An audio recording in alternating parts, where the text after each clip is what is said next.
Hello, guys. It's been a minute, but we're back here for another Fighter Tales podcast. And instead of my normal co host, Jordan, I'm here with the gentleman formerly known as Tomcat171.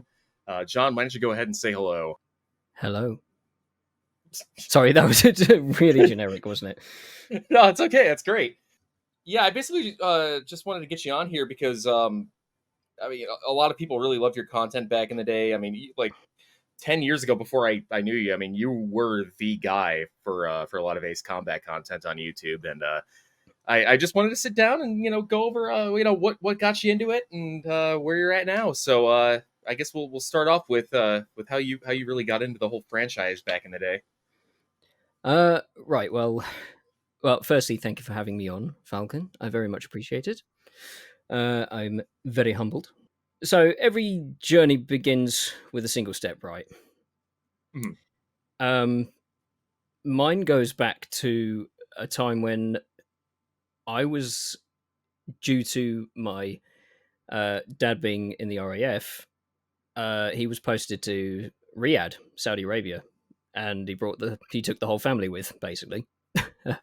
Oh, wow. And yeah, so I was 4 years old when we first ended up there, and that was my first introduction just to gaming in general.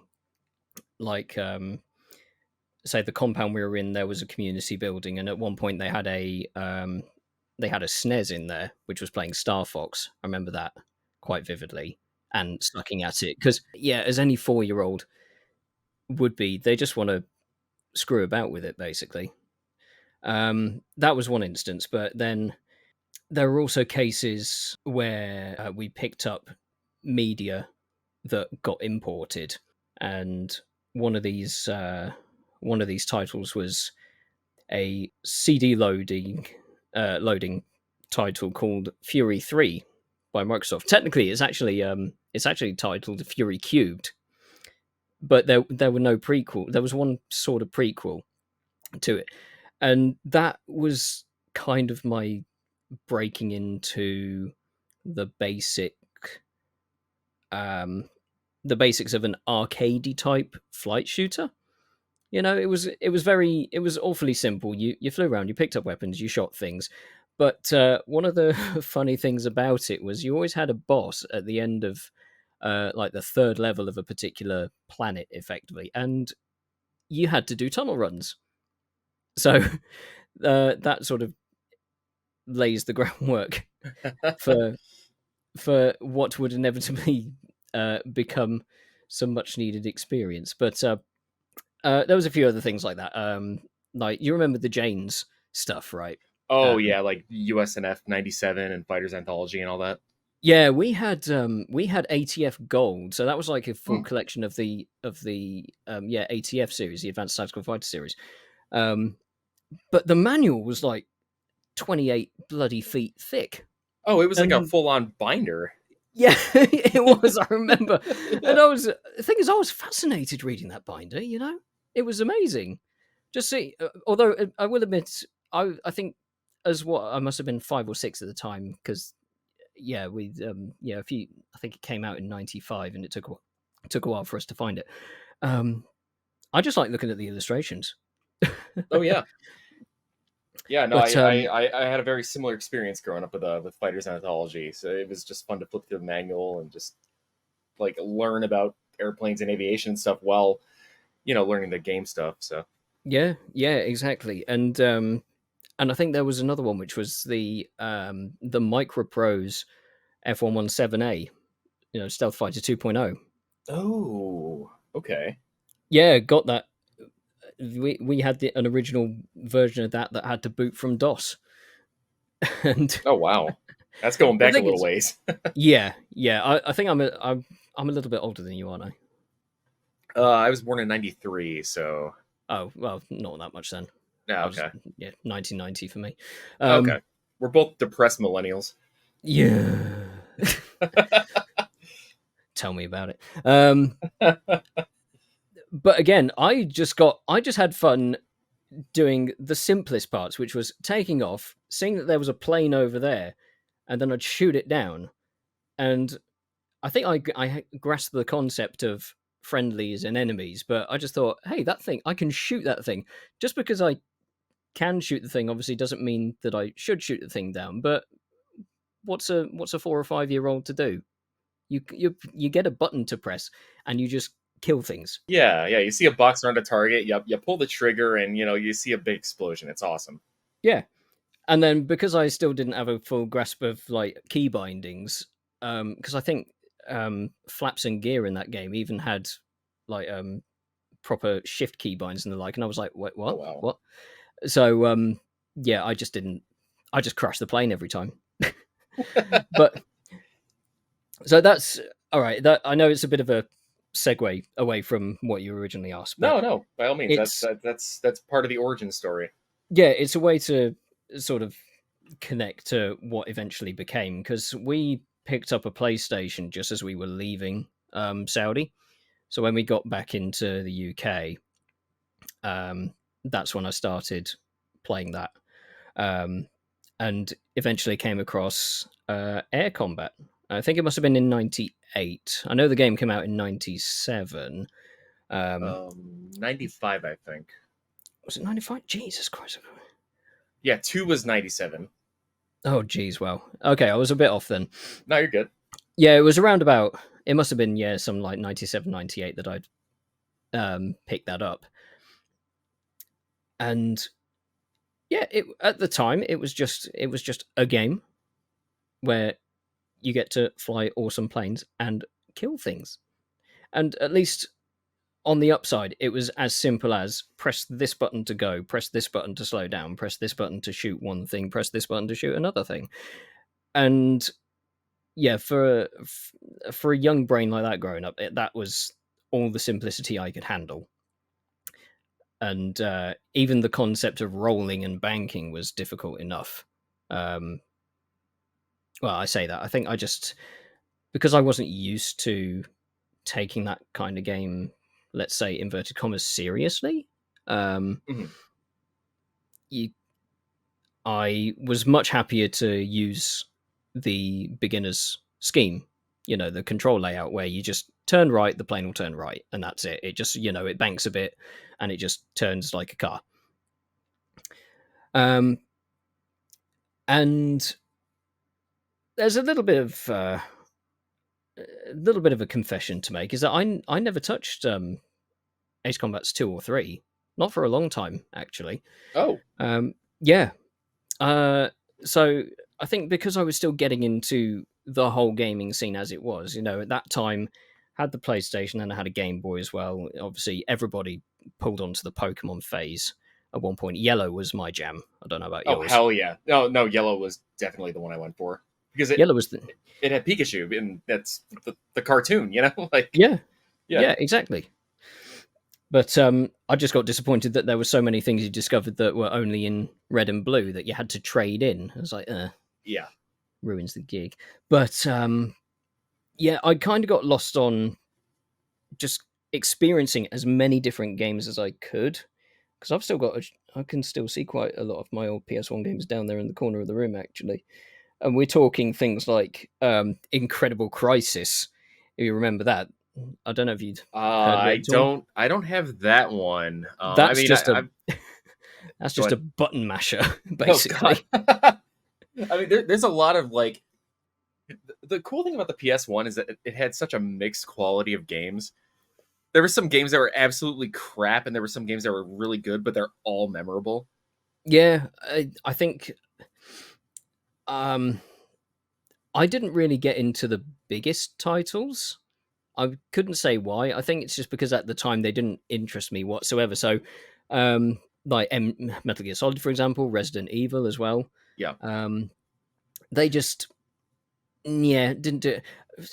In fairness, the first Resident Evil, just the sheer ambience of being in the Spencer Mansion hmm scared the shit out of me, Oh yeah, yeah. I and the was the door same. loading animations. Oh god, I know. Like now it's nothing, but like as like a 5 or 6 year old kid, it's like the scariest thing in the world. It's I know. horrifying. It freaked me the fuck. Just that FMV of the very first zombie you come across. He just slowly turns his head Yeah, towards yeah. you, and I was like, no, not playing this.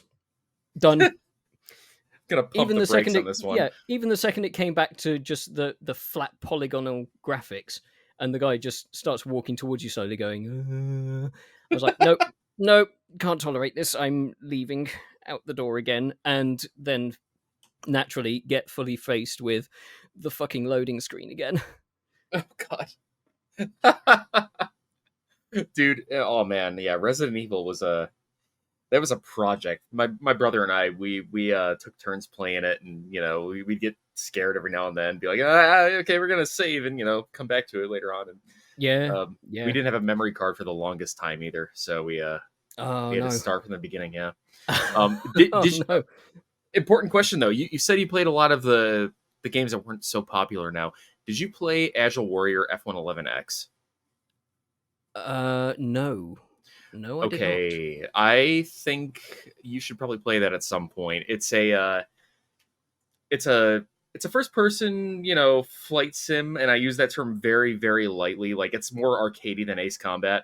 You fly into power ups and weapons to refill your ammo, and there's hundreds of enemies throughout each map. It's a buddy of mine, Veef, if you're listening, you'll probably really enjoy this. He called it Polygon Hell because it is the most hectic, hellish experience you can have in a flight game of any kind. So we'll have to play that at some point. Noted. Yeah, I'll keep track of that. I had never heard of that before. Looking at it. Yeah, it's weird. It's like you fly this weird YF-23 crossed with an F-111 thing. It looks kind of cool, honestly. I kind of want to build a model of it. Yeah, it looks really weird. I'm just looking at the long box art of it. Actually, pretty cool. Pretty cool. It's not a good game, but it's interesting. But anyway, Yes. as we were. Sorry. I know another detraction. So skip 2 and 3 for now. Okay. In matter of fact, I'm going to preface this by saying, even to this day, I still haven't played 3. I know, shock. Yeah. Oh, okay. Well, we're Yep. gonna have a long talk about that after this podcast. Yeah. Well, I'll get on to what I have in my possession here in a moment. Okay. Or eventually when we get to that. But Okay. so unfortunately we have to skip straight to 2001. And I had a friend at the time in because I just started secondary school Okay. in September 2000, and then made some friends who lived in a village, a little smaller sort of town nearby, and then I went to his house um, towards must have been January time. It must have been because that's how the timeline sort of adds up in my head, and Okay. he had a PS2. And well, I did, funnily enough, just after Christmas as well. But we got to playing a demo disc. You remember when PlayStation magazines and gaming magazines used to have the absolutely fat DVD discs Oh, for hell yeah. with demos included? Yeah. Absolutely. The thing is, I was 11, so I couldn't even buy this particular demo because the British Board of Film Classification, the BBFC, rated the demo disc a bloody 15. So I couldn't even pick that up myself. I had to ask my mum. And sorry, anyway, yeah, we found. So my friend was playing this demo, and they just randomly brought up Ace Combat 4. And at first, I was like, "What's what? Oh, right. So there's more of those, is there? Okay." Because 2 and 3, like I say, I skipped over that somewhat accidentally, probably just because I was expanding my horizons, you could say. Mhm. Um, and then just the graphics of Ace Combat 4 on a CRT blew me away for Oh, it was the time. amazing. I mean, it Oh still yeah, looks pretty good. yeah. I mean, the thing that it's I can recall it even now. The thing that amazed me the most was the dissipation of the missile smoke and Yeah. how it acted. Because it wasn't just a single sprite that repeated itself for every tick that the missile traveled, like they did on the PS1 games, where it was just like smoke, smoke, pop, pop, pop, pop, pop, pop, pop. And yeah, so it was a general realization that particle physics had come along massively with the upscaling generation. So I pretty much immediately begged my mum, I think it was, to grab me that particular demo. Then I played that religiously because that was that was the January release of that particular magazine, with that disc, and I had to wait until February for that game to come out Oh yeah. because obviously Europe, we always got these games released last. It was like came out in Japan, then about a month or two later, it came out in the States and region two or region. Actually, what region are you? One. Yeah. So would this have Yeah. been 2002 at this point? Yes. Yeah. Okay. Sorry, that's right. January 2002. Sorry. Yeah. I do Um. have one more question though. Like Yeah. going from Air Combat to Ace Combat 4, did the title change? Throw you for a loop because in Japan it was called Ace Combat, but then they changed it to Air Combat for whatever reason in North America, probably to coincide with the arcade releases that were going on. But then they switched back to Ace Combat for 2, 3, and 4. So was it confusing at all for you, or did you just kind of figure it out? No, I just sort of I think I it never really occurred to me. I Okay. was more focused just on how the game looked and how it played, Yeah. and I think I made the connection of not a little bit, not too much later, but I think I was more just stimulated by the gameplay. Sure. Um, and then eventually, yeah, it linked up and I went, oh, yeah, okay, that makes a bit more sense. Um, though, funnily enough, the aspect of continuity got lost on me until, was it 2004? Because I was looking up, I eventually started looking up cheats for Ace Combat 4, Yeah. just to see if I could. Because I was thinking, what the hell is this XO2 thing that keeps on talking about? You know, there's always that one unlockable aircraft right at the end, and you go, "What is that? I want that. Yeah. Yeah. Give me that." There were a lot of fake cheats for that game too that people are just putting out, like being able to eject if you hold all the shoulder buttons together. Yeah, bullshit like that. Yeah, yeah, that was one that always stuck to me. I was like, hey, if I'm about to die, like I can do this, right? And I would just hold the buttons down, and I would just get killed by a missile. Yep. We were the first victims of internet misinformation, Fake news. the utter fake news of game cheats.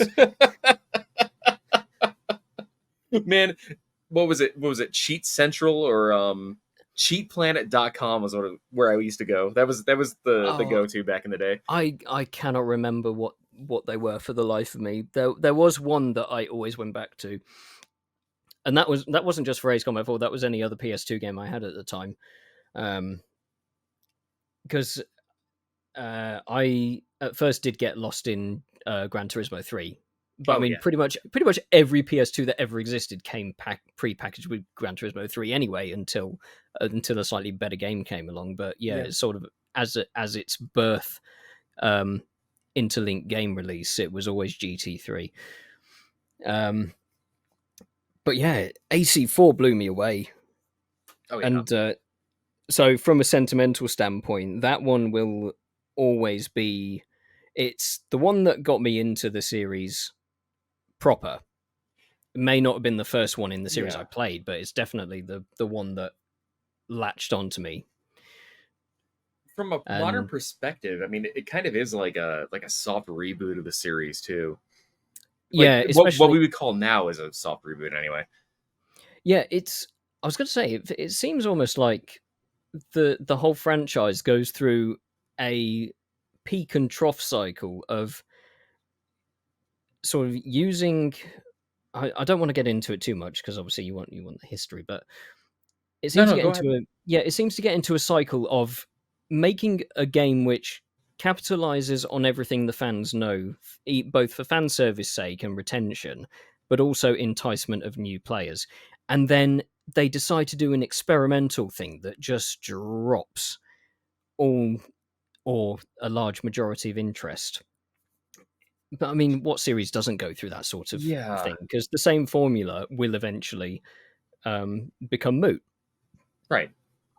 Um, and I think Assault Horizon was the progenitor to where the series is now with 7.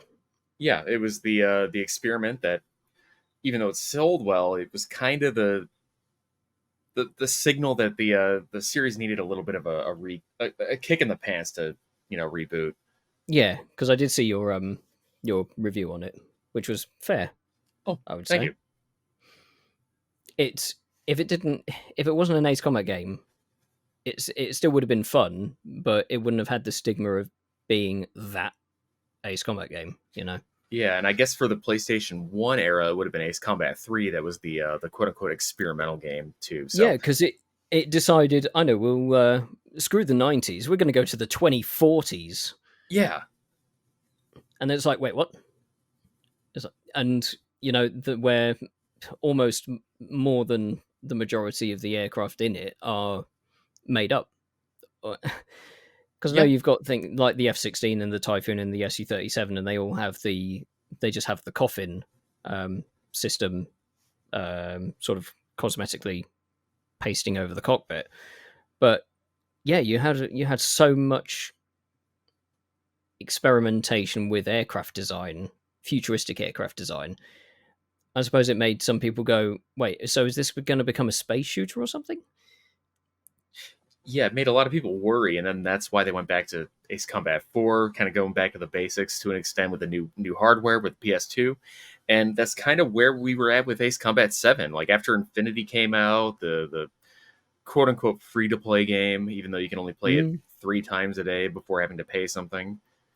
Yeah, And yeah, but yeah, I'm grateful that I am grateful that Assault Horizon existed because you can oh yeah, see quite a lot of those mechanics have continued on and been improved. The especially the just the general mechanic of destruction. oh yeah, the damage models are great in 7. Oh yeah, exactly. Sorry, I meant to say damage model. I don't know what I was thinking. Very good. I no, But I understood. yeah, 4. I think as well it really drew me in story wise as well because it may not have been like the story that it follows is not about you. You're a tertiary character in another person's story. Like you naturally, what you do is affecting how the narrator boy goes through the war. But I think any other game that I played before 4, which weren't that many, because again I'd only just got my PS2 relatively relatively late. In relative terms. Because again, I was playing Gran Turismo 3 and that had no story whatsoever. That was just race cars, Yeah, you know? hell yeah, Um, brother. yeah. And then, um, yeah, I think 4 came along not long after. So, and obviously PS2, PS1 games, sorry, they, at least the ones I played, were very minimal on story for the most part. Yeah, yeah. Save for the Japanese version of 3, it was all just arcade shooter. Yeah. I mean, even in just other games in general. Because I think one that I liked playing was The World Is Not Enough. You know, the Oh Bond yeah, movie yeah, yeah. adaptation. But the thing is, I'd already seen the movie, so I knew what the plot was going to be. So the story naturally didn't have that much of an impact on me because I was like, yeah, seen it already. I know how this goes. It was just interesting to see how the progression of the movie, how the movie's plot was projected onto missions. Like, what did you have to do for particular missions? And that was it. And then yeah, 4 came along, and I thought, oh, this is interesting. Um, but then one of the other kicks that I got from it, much like any other player usually would from any game, is the power trip. Like you start off as this rookie, and there's that amazing phantom sequence on the carrier when you're taking off on your first mission on a new game save, and you think, oh yeah, this is the start of something special. Oh But yeah. naturally having played the demo, you already knew what the first mission was, so you just zoom through that shit. But then the second mission happens, and I go, "Oh yeah, I've only ever played the demo. Oh wait, I've got to use my brain now. I've got to think about the objectives. Oh crap!" Um, but then come um, let's say Kimona, so Shattered the Mission 8 and Mission 9, Operation Bunker Shot, that's when you start seeing the effect that your presence has on NPCs, both allied and enemy. Right. And I. Mm, It's kind of like a yeah, I'm not sure how snowball to formulate effect. that. It's no, I get what you're saying because like you're kind of a nobody, which deviates a lot from the rest of the Ace Combat games Yeah. until like Mission 8, and then you're the one who hits the yellow squadron pilot, and Mm. he gets damaged and flies off, and there's this like this moment of shock where it's like, oh my god, I was able to hit a yellow. Oh yes, yeah. And after that, especially Stonehenge, that's when they're like, hey, that ribbon guy is pretty friggin' awesome. Um, who is he? And then you're the one who takes down Stonehenge. And that carries on to the cutscenes where Yellow 13, the main antagonist of the game, he's starting to acknowledge you, and it becomes sort of this build up to the final mission where you are the guy, you're in charge. Yeah. Everybody's in your squadron. You're gonna go kick some ass, and it was a perfect. Just Ace Combat 4 is a perfect game. I'm sorry, but Yeah. it is a perfect game. It does exactly what it sets out to do. The planes handle beautifully. The weapons handle great. There's fair challenge throughout the entire game, and then we get to 5. But don't worry, I have plans for Ace Combat 5. Well, I know what I've heard some of the things you said, and yeah. Well, I don't necessarily have counter arguments, but I just think about it differently, I suppose. But I think 4 just like you say, I think it's the best Ace Combat game around. I don't care what anybody says about 7 or 0. 4 did it for me because it gave, not to mention, it gave you a proper sense of anxiety around enemies right from the beginning of the game. You know, the very first cutscene when the boy sees yellow 13 and he just tells you, he says there was a large number 13 emblazoned in yellow, and it just immediately, and then the and even what was it, the very first FMV um, of the flags being raised, you know, like the ISAF flag being raised, the guy tells you about Stonehenge. So Yep. you already know you've got an absolutely manic enemy squadron that already has your allies just quivering.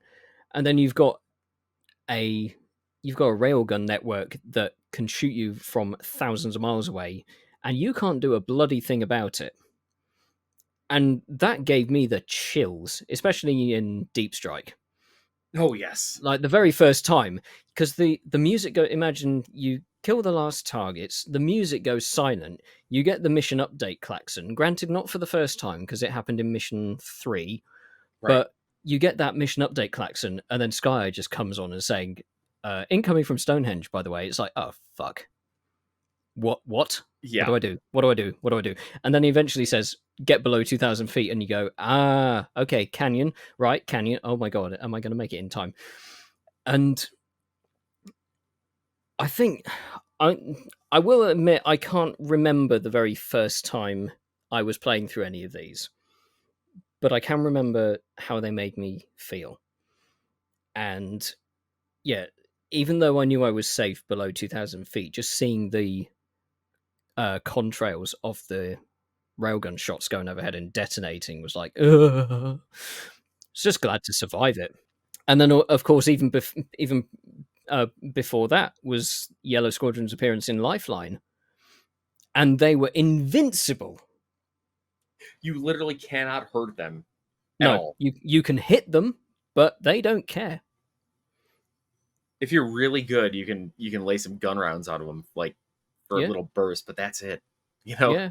I mean, and you you can. only have like 3 minutes to evacuate too. So if you fuck around with them too much, you will get Yeah, overwhelmed, and you'll run out of time. You'll fail the mission.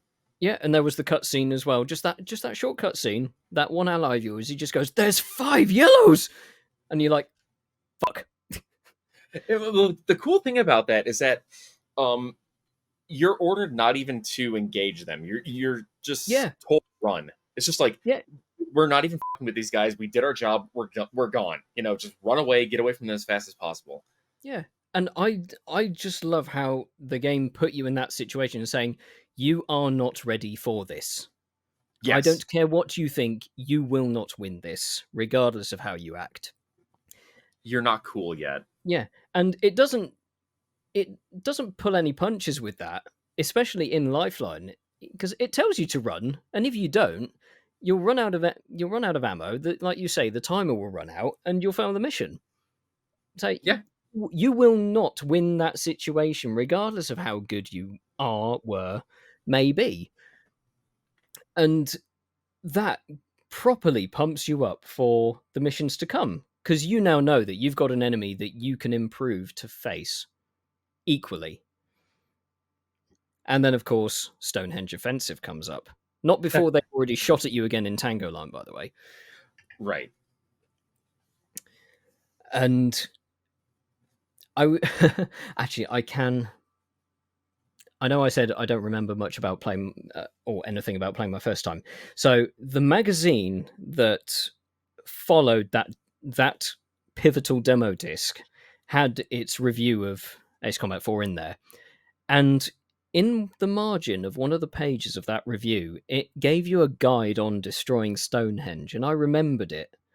And it was basically it was that one specifically was tell you get a strike eagle, get unguided bombs, and just fly in a circle and just drop a bomb at the base of every turret. And I did that, and it just worked perfectly. So maybe I Yeah, cheesed it on my first playthrough, but well, I clearly read the review and the guide, so I thought, all right, then I'll do that. And oh, lo and behold, it works. yeah. And you think, oh, okay, well, that mission's all done, and then yellow squadron turn up again, and then Sky Eye, he just says, um, at least I think it's Sky Eye. I've never. Our aces are faster than they are. Was that Sky Eye who said It that? was, yeah. It He was like okay. even Sky Eye is shooting for you at this point. Yeah, and he just says you're all clear to engage, and I think, oh crap! He said what? It's like, but I've got air to ground special weapons. What am I meant to do? And then you get that one kill, and it just teases you. These guys are not infallible. Yes, It does kind of say, well, it kind of dampens it beforehand by saying, well, Yellow 4 had a bad engine, so really her plane wasn't up to spec. But it may kind of dampen the feel when you think about that, but it just means that the next time you face off against them, they won't have that same problem. You will be facing them at their maximum, so you'd better be doing the same. I kind of had a little bit of hope because in the mission Shattered Skies, you can actually damage one of them, and it's like a really big deal. Yeah, And exactly. Yes, that's right. that's Sorry. that's the moment where I felt they can be beaten. I just need the opportunity to do so. So when they showed up, I had a little bit of a different experience than you. I was like, "Let me at them. Let me kill one of them, please." And you already have that adrenaline high from like killing Stonehenge because I didn't do the Strike Eagle thing. I Yeah. just did missiles, and even that's not necessarily really easy because one hit from No. Stonehenge when it fires will insta kill you. But Yeah. when you get through that, you have this like, oh my god, I did it! I can accomplish anything. Yellows show up, and I'm like, let me shoot one of them. Yeah. And I was elated. And after that, that's when I realized, okay, next time we see them, they're going down, man. Yeah. And then what is it? Emancipation is when they next turn up, and Oh, then and then you take them they out one at a yeah time. they're peppering the map like rookies. I mean, they still fly the same as the yellow AI would, and you still down them. And you just get that elation in Sky Eye's voice every time you nab one. He just comes over the radio, got a yellow, and it's like, yes, this is my time now. Yeah, yeah. And by that point, you're feared. Like the tables have turned completely. You're the guys who are completely feared by the enemy. You're not afraid of the enemy anymore, and Yeah, it's just a matter of time before you retake the capital. You you take down Farbandi. And by the way, for anybody who doesn't know Ace Combat 4, you probably have no idea what we're talking about. Then again, if you're listening to this, you probably should. So I think we'll just, I've seen quite a lot of your commenters asking about Ace Combat content, so I think a good I think majority we're of them good. probably know what's going on. Yeah, yeah. But yeah, I know. Sorry, guys, that this is just a massive gushing over Four and Yellow Squadron and whatnot. But it's our formative years, so shut the hell up. It built our brain. Yeah, and then Farbanti comes along, and Sky, he just says, "You can end this war," and then they spawn in front of you, and you're like, "I got this. It's going to be difficult, but I got this." Yeah, because that's And the it first time looked, you get to fight them all at once, where they're all together. Because prior, yep, you can waste 4 of them in Emancipation. Yellow 13 is not one of them, but at the yeah, same time, Yellow 13, his whole pride is never losing a wingman, and you yep, basically waste all his wingmen in this, in the previous missions. And when he finally gets his guys back together for mission 17, this is like you're finally fighting them at their strength they would have been at for Lifeline, yeah. and it's kind of like a round 2 sort of scenario.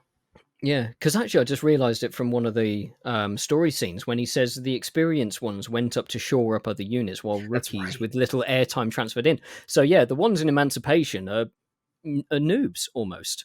Yeah, And then, like you say, he's gone and he's recalled all of the wingmen he knows and has fought with for a long time. He brings them back and says, "This is probably going to be our biggest fight ever. And yeah, if we go down, then be happy with that because it was against an enemy who was worth it." absolutely. Yeah, One guy who was worth it too. You don't have a squadron in this game. Like you yeah. have allies, but you're Mobius one. They keep stealing my kills. Well, I mean, get faster, No, man. so yeah. Oh, you son of a bitch! No, Oh, I'm old. I'm rusty. Shut up. Um, excuses, excuses. And then of course, 15 of them come along over Megalith, and it's like, mate, I just beat down the OG. What are you gonna do? And I sure, kind of like that because yeah, they they're the maneuver. ones they're the ones that were trained by the guys who went off to shore up and like teach other guys. Yeah, they So tried. they It tried. just wasn't enough. Well, that's what happens when you're an ultra nationalist who's like Yeah, 19 years old and you stick to fallacies and you don't know what you're doing. yeah.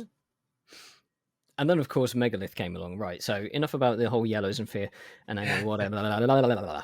Um, and then Megalith comes along The and scene. just, I mean, Rex Tremende. Yeah, that just had me going, oh shit. Well, even before that, the briefing with, well, which at first I thought had no music, and it turns out does have a BGM, but it's just really quiet. And funnily enough, in a sense of cruel irony, is called silent. Um, and then you get that rousing speech in the aircraft select screen. Oh, that was so awesome. Good morning, troops. I have an important announcement. And yeah, that that was the final sort of motivational boost that I needed to finish that game in. Was it one sit? I don't think it was one sitting because I was, even at the time, I was still getting used to using full roll pitch yaw controls throughout that Yeah. whole thing. Um, And then, of course, you had to fly down some bloody tunnels, didn't you? And like anybody new to the series, even in the modern day that I've seen, when you are faced with tunnels, you will crash. You Yes. will crash so much. And then you get used to it. You get one generator, then you get two generators, and you think, oh, it's this time. You get a third generator, and then you crash again. Because your hands are just fucking jello at this point. Yeah, and You think, listeners, keep in mind we're like literal children at this point. I would have been like, I first played it in like 2004, right after I played 5. mm, I actually played 5 first, but I would have been like 11 or 12. So, motor skills and, your ability to play games are just not up to snuff for what, you have as adults. So it was a challenge and it was a mountain to overcome. Um, at least when I played it. So I played Ace Combat 2 before 4, and Ace Mm, Combat 2 has Fortress Intolerance, which is a very very similar design to what you see in yeah, Ace Combat 4.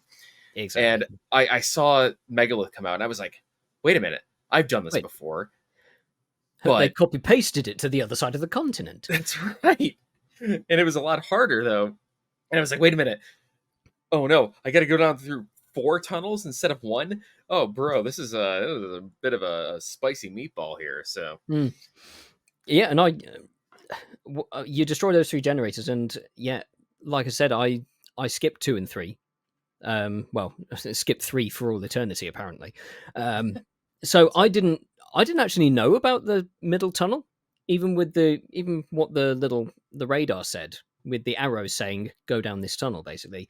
And then the clock changes at the mission update to half an hour. I was thinking, wait, I'm supposed to do something else. Well, I've got half an hour to find it, and then by miraculous uh, swirling of the camera, looking around the plane and the facility, going, "Where the hell am I meant to go now?" And then I see the tunnel, and yeah, fly in, destroy the missile. But at least unlike 2, you have to fly out of the thing yourself, oh because if you yes, you can still crash right on the rim of that launch hatch. yeah, But that is yeah, a very very good point. You absolutely can just flub it at the very end. the whole Ace Combat. Well, I say the whole Ace Combat series. 1 and 2, Air Combat and Ace Combat 2 are okay. I think no, 3 does it as well, from what I've seen. Ace Combat is the perfect example of Kaizo trapping. You will complete the mission, you'll get mission accomplished on the screen, and then through no fault of anybody else, it's all down to you. You can still fail the mission after you've been told you've succeeded, because you Yes. will.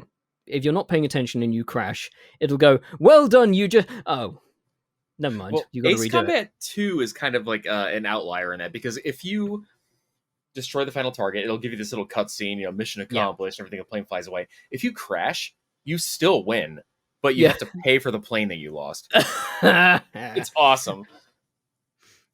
So when I was getting into the PS2 days, actually Ace Combat 3 kind of taught me this lesson. Um, After the mission accomplished thing comes up, you still don't know if you've won or not until like the screen fades out to black and you get to debriefing. Because Mm, if you're like in a final diving attack and you just don't make it out, you gotta do it all over again. mm. And that still lives to this day for the most part. Yeah. 7 will do it to you. I've Yep. seen it happen to people playing it for the first time. They haven't been paying attention. They've gotten mission accomplished. They've crashed, and then controllers get yeeted. You know.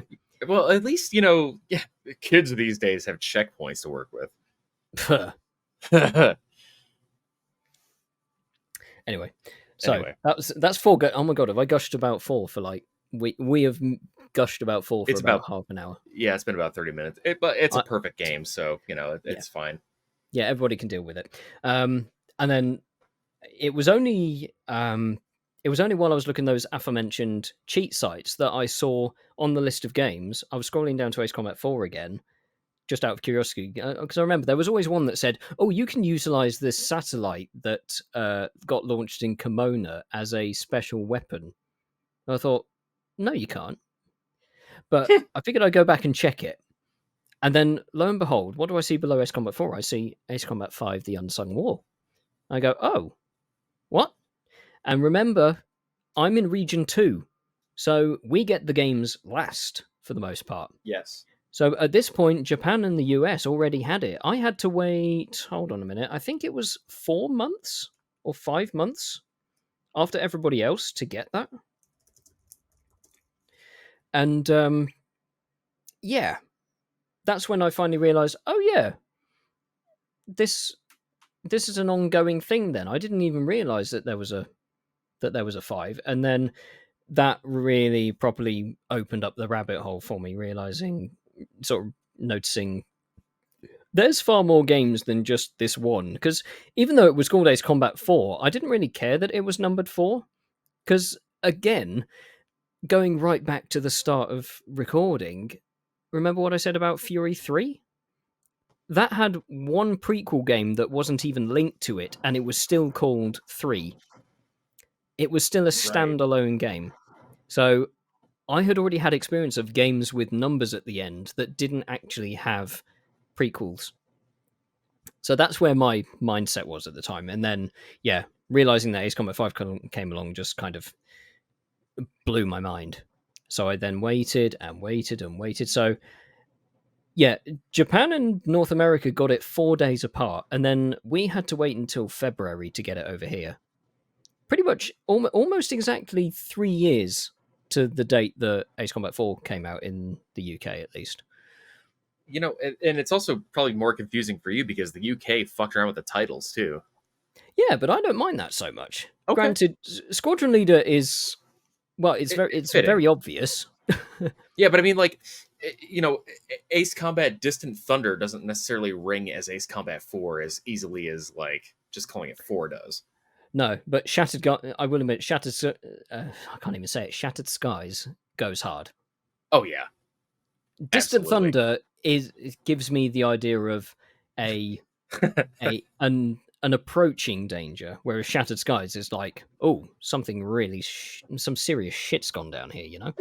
And you know what? In the game, both Distant Thunder and Shattered Skies are mentioned, like, as dialogue. They say the Yeah. titles, like, both of them. Ironically enough, both at the one at the beginning of the game and one at the end of the game. That's right. It doesn't count Mission 8, which is technically called Shattered Skies, not Kimono. Oh, That's the name of yeah. the background music.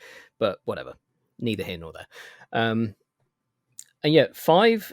I like 5 just because it the story that was being told was much closer to you compared to 4. Yeah, So while your actions affected the narrator in 4, you weren't really in the scene outside of what sometimes Yellow 13 was doing. That was really Yellow 13 and 4 were your only link to the narrator um, across that partition of gameplay and story. Whereas 5 came along and it's like, yeah, you're seeing what all your wingmen are like and how they're feeling throughout these missions, and you're right there. You're witnessing it, but granted, you don't see what your character looks like except for the like dark crew cut hair. yeah. Um, He's always, like, somehow obscured.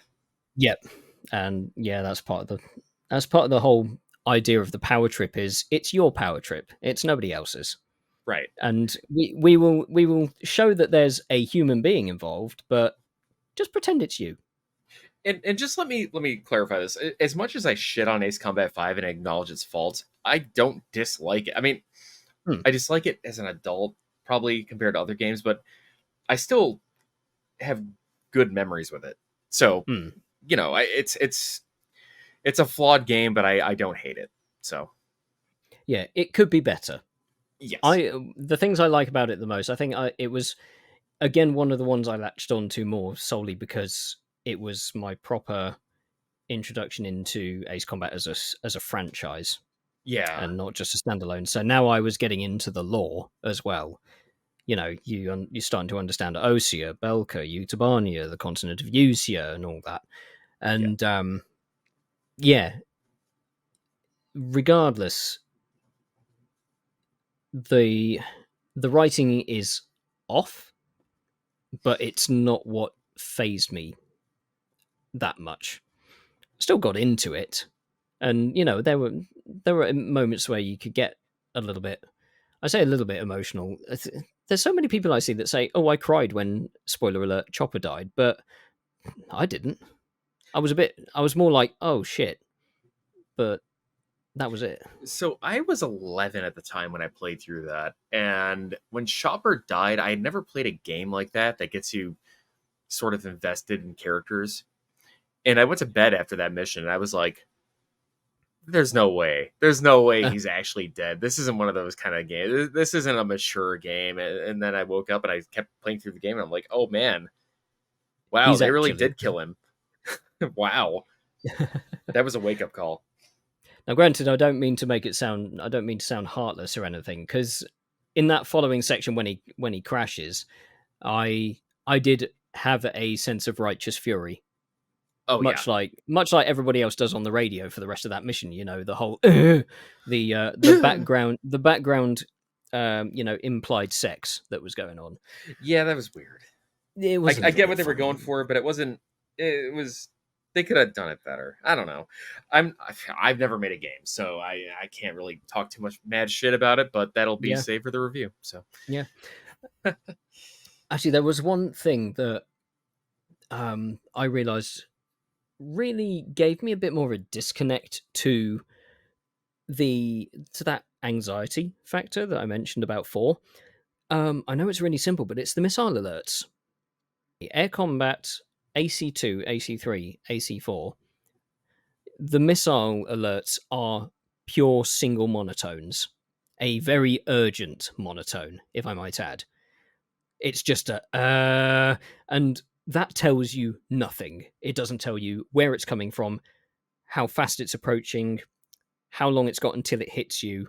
The only thing you can rely on as to where this threat is coming from is your radar. Whereas from Ace Combat 5 onward, you get the the tempo in the beeps, the da da da da da da da da da. Believe it or not, for me, that actually negated the fear factor for me, because now I can hear from the tone that, oh, that missile's ages away. It's not going to reach me for another five, that's six fair. seconds. That's fair. I can still do what I want to do. Whereas in 4, the second I hear that I just think, shit, I need to do something about this, because I don't actually know which aircraft has fired at me, which way am I meant to turn? What do I do? I still get shot down playing Ace Combat 4 more than I do 5, 6, 7, 0 Yes. for that reason. And yeah, so yeah, and I know another little segue, but once 5 introduced that and it just carried on, missile alerts are just a bother and not an actual problem to be resolved. Understandable. That makes a lot of sense, actually. Um, Funny story on that note. When I was in college, I had a problem with sleeping in. Who doesn't? And what I did finally, because the Ace Combat 2 missile alarm is such a horrifying screech, I actually set that to my ringtone for like waking up.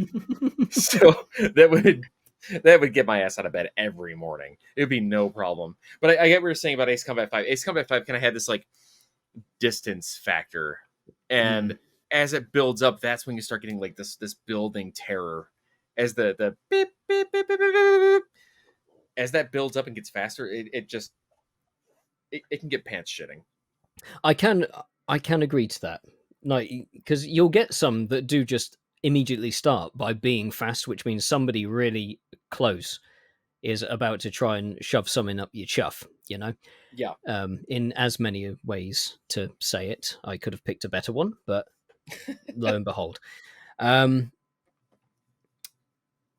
and I think one of the other things I could start appreciating much more from Ace Combat 5 onwards was the music. Now, 4's music was already amazing, and 5 just cemented it.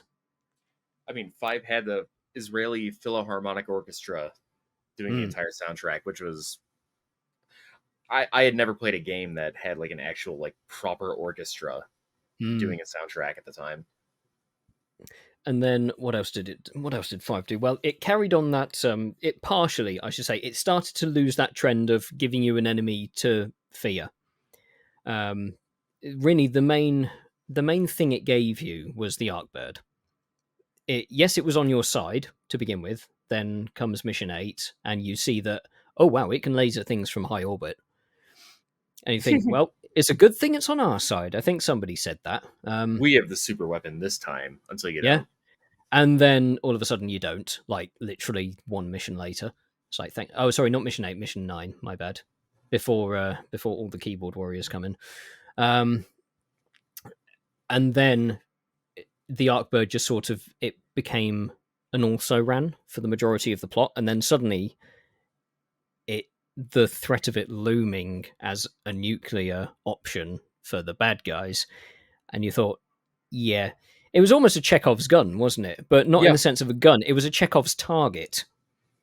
yeah, you knew you were gonna have to take it down at some point. The Yeah. second it fell out of your hands, quote unquote, it should have been like it was like this looming thing. Like, okay, we're gonna have to deal with this eventually. Now, Yeah. what they should have done, in my opinion, is at least have it show up in a mission at least once where the laser was being used against you, kind Mm. of like Excalibur later on in Zero. Yeah. Exactly. They totally could have done that and just built up this looming threat. But you know, the game already has 27 missions. It's actually a pretty long game for an Ace Combat game. Oh yes. Oh yes. I think five still holds quite a place in my heart because it's probably the easiest game I can be bothered to start up and play because I've got the Ace Combat 7 pre-order version just sat on my PS5. So anytime I want, Yep, I can just boot up the PS5 and immediately start playing that. Um, exactly. I mean, I recently got an upscaler as well. So because I have a thing about playing all these games on native hardware. I would very much prefer to play on native hardware than emulators. I don't know why. There is nothing wrong with emulators, so don't put words in my mouth. But if I can, I will always play 6 on a 360, 540 on PS2s, and I will try and play Air Combat AC2 and hopefully AC3, both of them, on a PS1, if I could. It Except for the really is. JP version. The JP version, I will happily look at. Was it Team Nemo's stuff with the JP translation? Because at least Yeah. now I don't need to learn Japanese in order to play the bloody thing. Shout out to Project Nemo. They did a great job. Oh, very much so. Um, so yeah, experiencing literally just about a week and a half ago playing Ace Combat 4 on a 4K 45-inch TV downstairs in my living room was just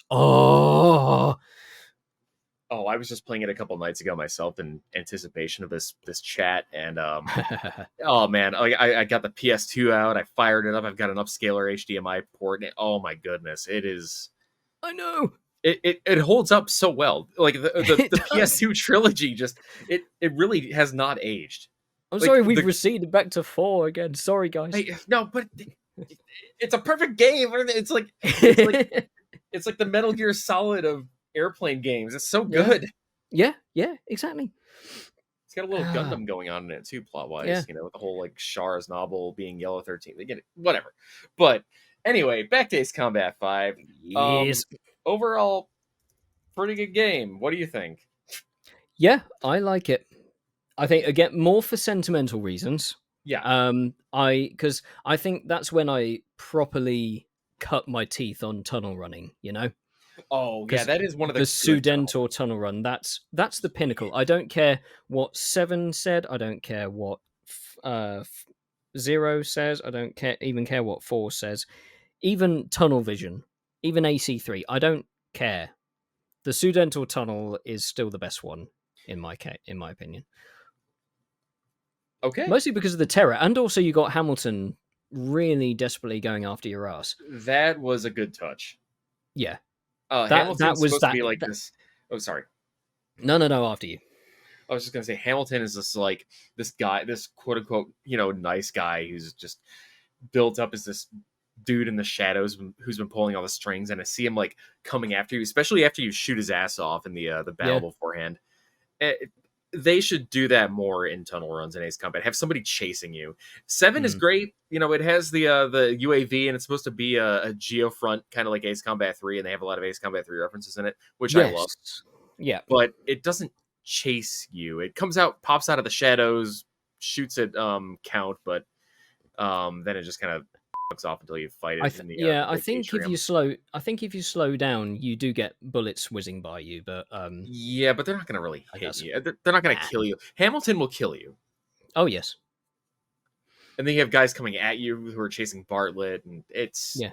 good fun. And yet again, I don't care what anybody says, but Dead Ahead from the soundtrack, which is the track that plays as you're going down the tunnel, that's one of the best pieces of musical tension and similarly relief at the same time. It's a pure dichotomy of urgency and joy, and it's timed so well. Well, I say that as long as you're flying slower, Because otherwise, if you fly at the paces you and I can through that tunnel, you'll be out of that tunnel completing the mission before the pure crescendo of strings plays.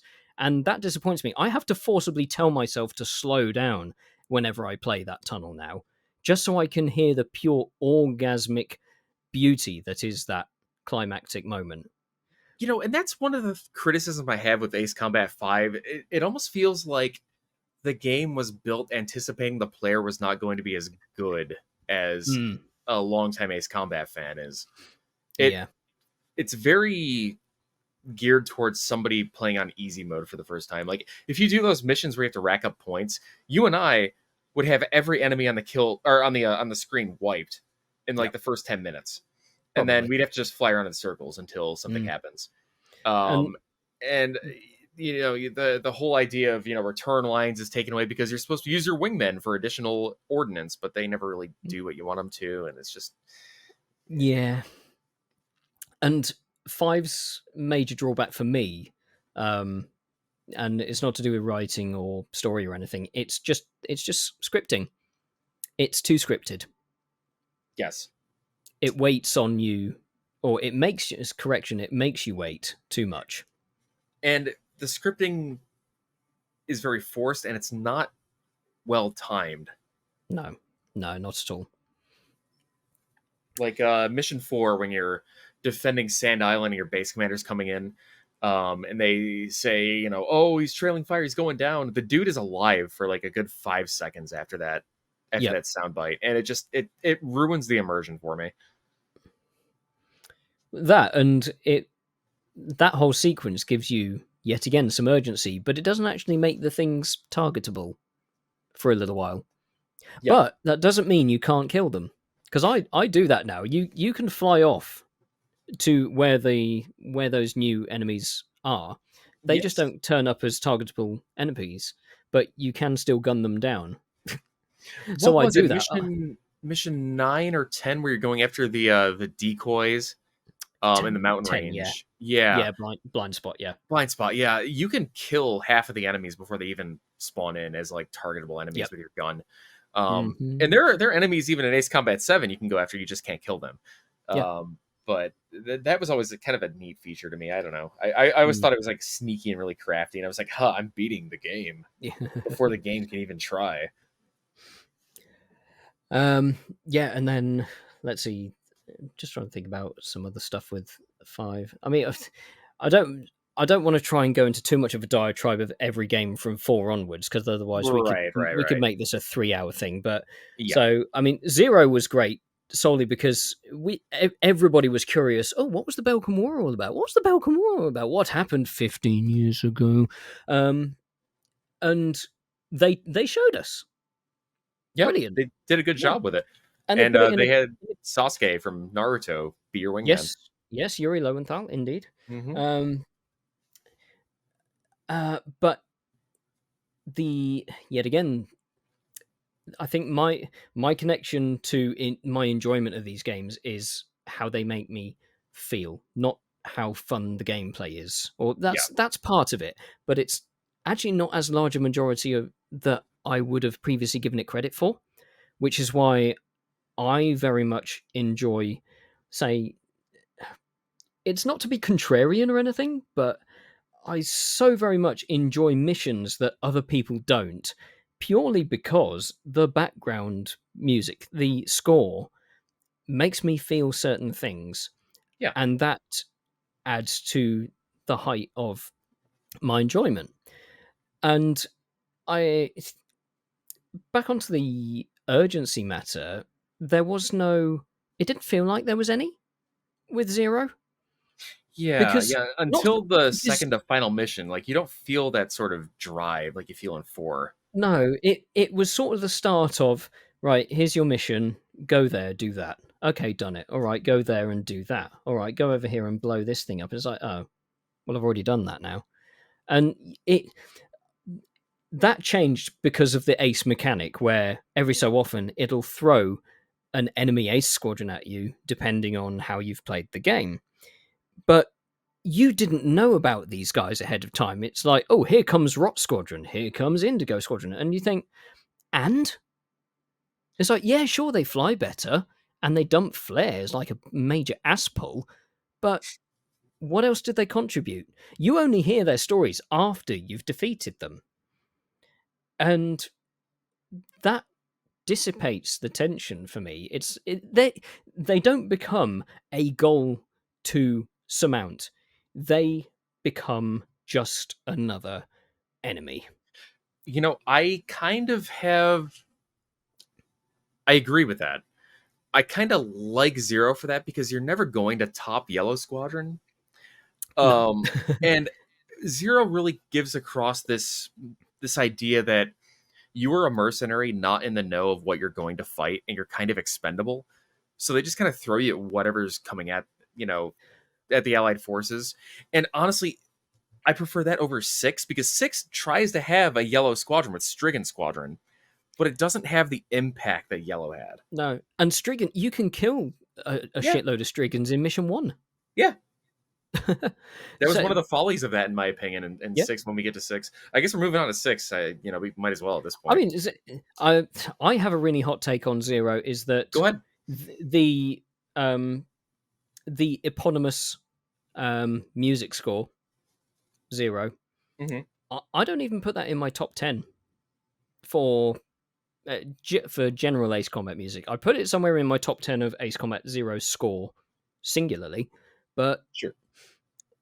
it it's a great piece of music, but I see so many people gushing over it and I do not feel the same. It's I enjoy listening to it, but I it just doesn't do it for me as a motivational song in the context of the final mission. Some would say, "Oh, but is it implementing flamenco? Castanettas, and it's a duel between you and Pixie, and you're gonna, I don't know, fucking scissor each other in the air." And I just say, and and I mean, yeah, that's the imagery you get from it, but mm, I I don't disagree with your take. 'Cause that is a very, very valid take. I do like that song as an individual piece, and I like it in the context of the mission. And it actually plays the lyrics from Ace Combat 5, the Rosgreaves mm, music. So it's kind of yes, going through that whole like that flow of like oh, this shit repeats. mm, But I understand what you're saying. It is very much it's a fast battle song. It doesn't feel like mm.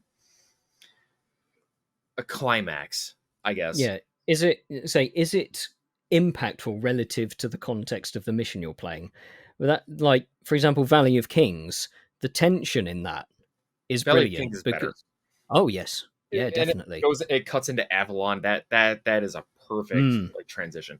yeah, Um and for Zero, example, I like as a culmination of the story and like the game itself, but it I get what you're saying. I totally understand. mm, I think Zero is one of the best games for gameplay.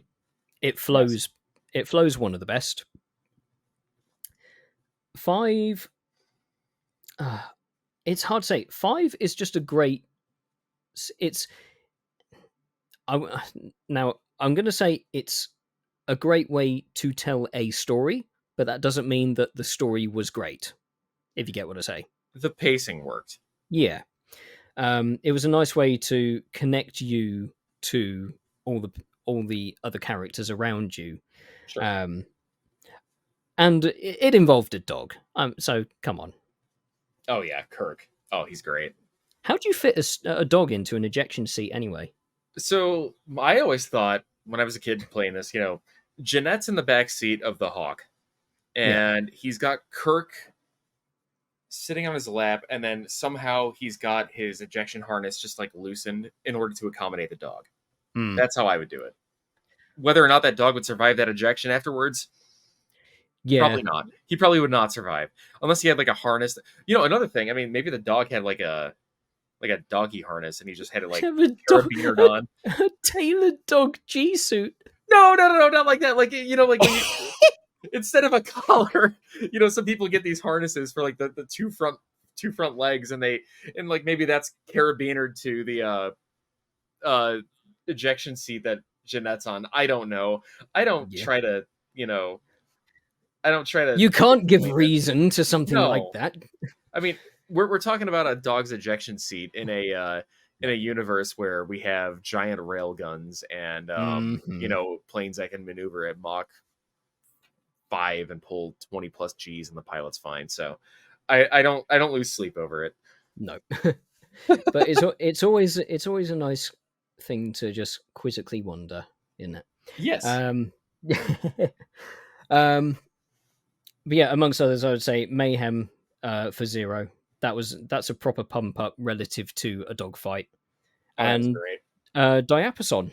So Mission 6, the Oh yeah. score for that is just pure uplifting. Yeah. That's just a lovely sort of surf of sort of hopeful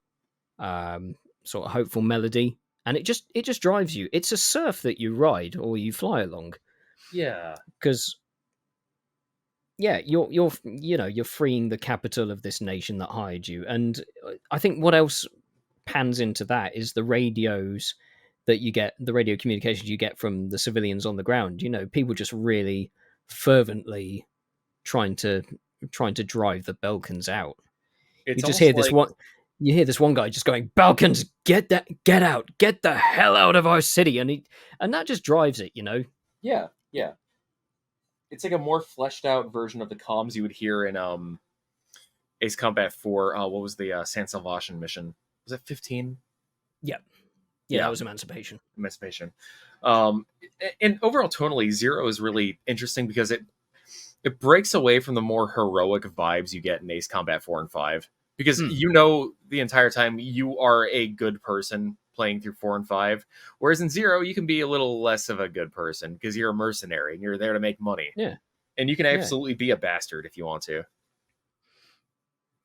I kind of like that. Those tents were evil, I tell you.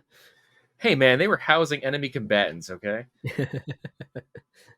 Valid It's targets. actually Schrodinger's enemy, isn't it?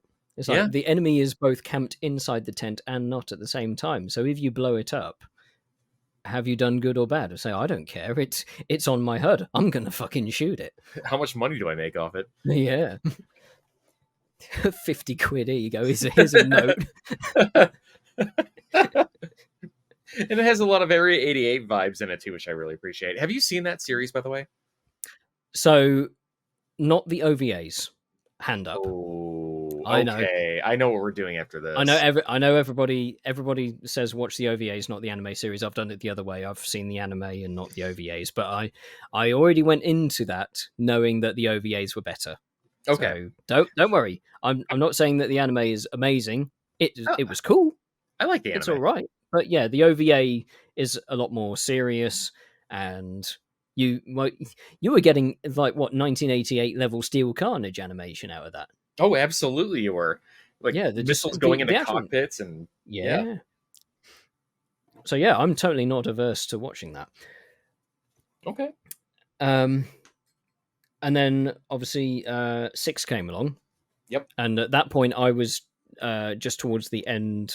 I was progressing towards the end of my time in secondary school, so I would have been.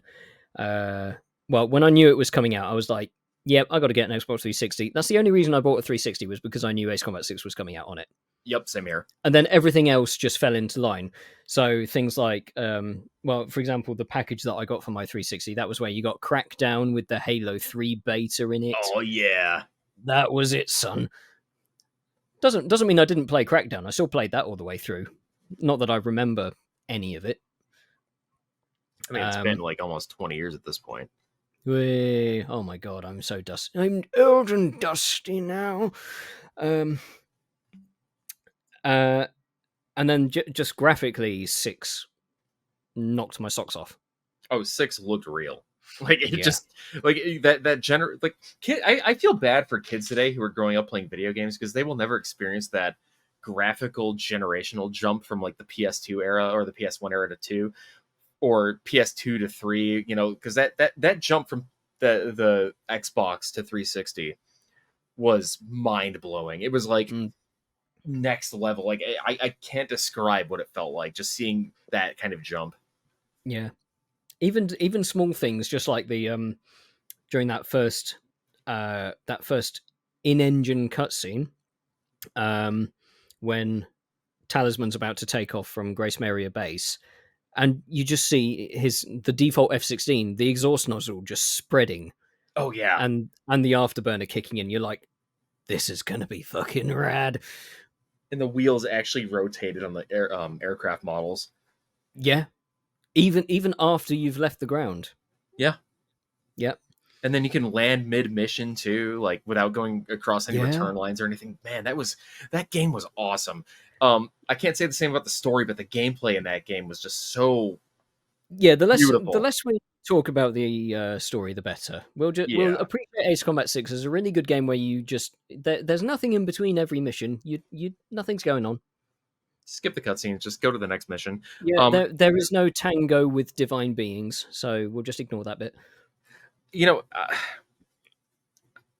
the fact there were several, like multiple battles in every mission, got a little tiring after a while. But Yes. overall, the gameplay itself, the way the planes handled, the way weapons work, beautiful. Just And of course piece of the pie. nuclear cannon. Oh yes. It's like yeah, because even if I didn't mind using the gun in 045, you just had to fire it for a bit longer and make sure your aim was accurate. Whereas 6, it didn't care if you were aiming within like 10 meters of the bloody thing. The hitboxes were so large, and the damage output was so ridiculous. You only needed 2 rounds to kill something. Realistically, for aircraft anyway. True, true. I think Um, they had to nerf it for Infinity and Assault Horizon, though. I mean, understandably so. It was, yes, if you were to get like a single gun hit on a boss in that game in 6, oh man, it would have its mm, health yeah, just about. yeah, and so going back to when you mentioned about missions being tiring, I have started to see quite a lot of mentionings as of late, people who detract on 6 purely because it does seem to be a much more fatiguing experience. If you're going for S ranks on every mission, you can be sat Yeah, on the same thing for half an hour plus. Like easily. the 5th mission, I think, when I was doing videos, um, I think I had a playthrough where I was doing S ranks, and it took me about 45 minutes to do Arnia landing, solely because I Oh was yeah. just trying to wipe the map or do what I needed to get the points up. And but that's just how it was. I think it was because they obviously, as a general design ideology for 6, they wanted you to experience this apparent living battlefield. And it was Where effective. oh yeah, And honestly, it took a lot from missions like Operation Bunkershaw and Ace Combat 4, where you have these multiple like sort of battle sectors that were taking place, and it really expanded upon that. And honestly, mm, it worked. And I, like, when I first heard about the game coming out and I heard it was only going to have 15 missions, I was kind of disappointed because every other Ace Combat to that point at least had like 18. yeah, 18 But at then the I minimum. but then in context, when I realized, oh wait, these are big missions, Yeah. that kind of made it better. Thank God for checkpoints being added to that game. Imagine Yes. playing through Ace Combat 6 without any checkpoints. Oh god. Yeah.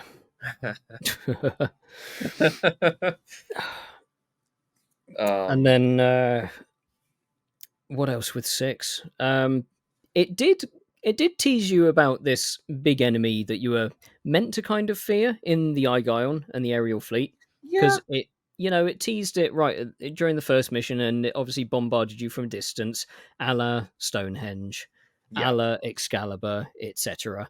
Um, but that particular boss fight was kind of subpar, actually. Mostly because if you take the rocket launcher, the RCLs, you'll decimate that thing in 5 minutes. Oh, I haven't tried The that. like Okay. literally the entire fleet. Seriously, just take RCLs the next time you play that mission. Okay. You'll be S ranking it in half the time it would take you with air to air munitions. I will admit, when you go through a replay of that entire game with the CFA 44 and you have the railgun, being Oh able yeah, to yeah. take down a single command cruiser with a fucking railgun shot is the most satisfying thing in the world. Oh, can you? Oh, Yeah. right then. If, Never if you mind. nail it right in the middle, it'll like kill like Ah, the side guys, not the main one, but yeah. It's very satisfying. I think I just got so used to using the RCL that I never bothered experimenting because Hmm. if it ain't broke and all that. Yeah, fair All enough. right, noted. I'll do that next time. Um, and then you had Pasternak. What a dickhead. He was okay. Eh. I mean, like he had no character. Or like Yellow 13 was charismatic and he was Yeah, mysterious and he was like really. Pasternak was just he's a he was a good. player. He's a player who's apparently a really good pilot, but like you don't really get to see his piloting abilities because he's in just like this broken ass super plane from the get go. You never get to Yeah. fight him beforehand, and I think if they gave you the opportunity to have him build up as this like actual threat, it would have been better. Mm, But yeah. that's just another one of Ace Combat 6's plot faults. So Every game has them, I will admit. It's just a shame that yeah, the way he was coded in Liberation of Grace Maria, it kind of ruined the whole feeling of accomplishment with that mission. yeah, Like you get to the end of the first part and you think, yes, right, I've gotten back the thing I lost in the first mission because the environment's mostly the same, just with a bit more of a sepia overtone. yeah, But then this bloody guy comes along and he becomes almost impossible to hit with regular munitions as it stands. yeah, I mean, okay, well, maybe I'm being a bit too harsh there. He's still hittable. You can still properly get him. But if you're going for an S rank on ace difficulty, you need to stack up the points and kill all the drones that are surrounding him. Um, and that just artificially drags out the game time. And I think part of that thing with these elongated missions, I didn't mind that so much because it was an excuse to play Ace Combat for longer. That was pretty much yes, it. yeah. That's fair. I mean, You who know, doesn't because want to play Ace Combat for longer, right? I mean, yeah, the best flight action series ever made, and that is a it's the fact.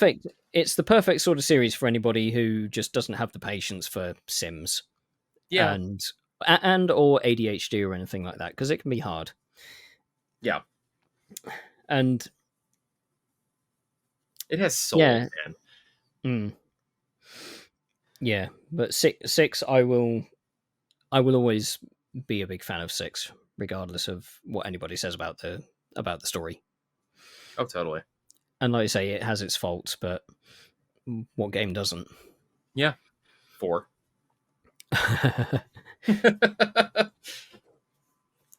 So I guess we're getting into the later post numbered series for a while. Did you play? Yes, You played Assault Horizon? played Assault Horizon. That so for all my for as much as I may detract or I may blag on Assault Horizon, I think because it was the most recent release for the time. I was at university at that point when Mhm. it came out, and I was just happy to have a new game, and it didn't bother me so much because it was the first time I could properly enjoy multiplayer. Now I know that Ace Combat 6 had a full multiplayer, but I didn't enjoy that. It was full of QAAM spammers, and there was no point playing it. I'm sure a certain Zaku too, who might be listening, might have a word about that. But Yeah, uh, maybe, but yeah, he can suck something, and yeah, I'll yeah. tell him that in person the next time we're in the Discord. Oh, Um, absolutely. yeah. um, but no, I think it was just nice to play an AC that was just. It was nice that it was different, The but multiplayer in that game was really fun too. oh yeah, yeah, it was like the that Capital Conquest Oh yeah, they should was bring that back. Absolutely. yeah, yeah, it did, and the game as a whole, it did a lot of gimmicks. I just wish it hadn't. I really wish it hadn't done the AC 130 because, like you said in your review, it was done to hell and back in Call of Duty games, Battlefield Hmm. games, anything like that. It wasn't necessary No. because it's one of the few missions in all of Ace Combat's history where you weren't in control of the aircraft. Yeah, and it didn't have any impact on the plot either.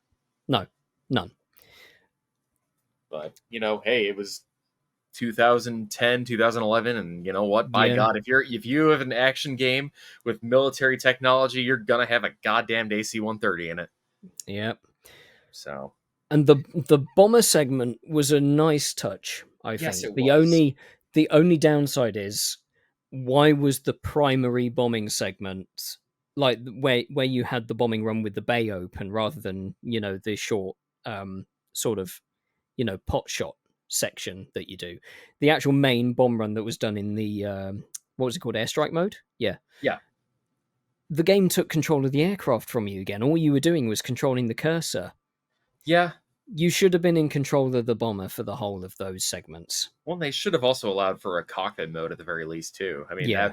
there were ways they could have made that more Ace Combat feeling, but it was nice to actually have it implemented. Infinity did the bombers a little better, but they were still all just external.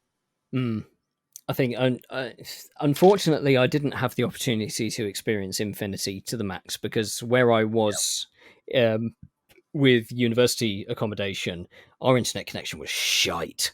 Oh, I bet. Absolutely disgraceful. Um, yeah, the best you could do was watch YouTube videos and just slowly watch the buffer bar increase. You couldn't do any proper online gaming with it at all. It took long enough to upload YouTube videos as it was, especially in a household with three other students. It just wasn't tenable to play it. Just kept getting disconnected, unfortunately. And then by the time I was in a situation with a better internet connection, most of the servers were pulled, and the service was pretty much on the verge um, of being cut. So, Yeah. though, when I look at it, I don't think I really missed much, because I like the single player more than multiplayer. I'm Yeah. grateful. I'm grateful that Infinity and the money that it brought in helped Project Aces survive and create Seven.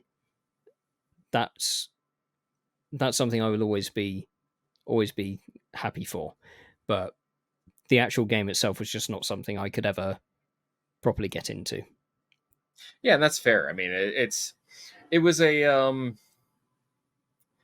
the game itself was fine, but it had a lot of weird drawbacks, like the paying for fuel for missions and all that. And I understand that Mm, the whole idea of the game was to actually drum up support for future projects and keep Project Aces alive, and give us a multiplayer experience. And it had a lot of really cool plane options and a lot of freedom you could do with customization, but it was an MMO. It was a game that was online based, and with that comes mm, all the problems with that. So, yeah. um, I'd be honestly down for another one to come out someday, maybe on Steam, or something we could all play together. But I also understand that there are issues with that whole model, and honestly, I think the pay to play model itself is kind of going the way of the Dota, which is a good thing.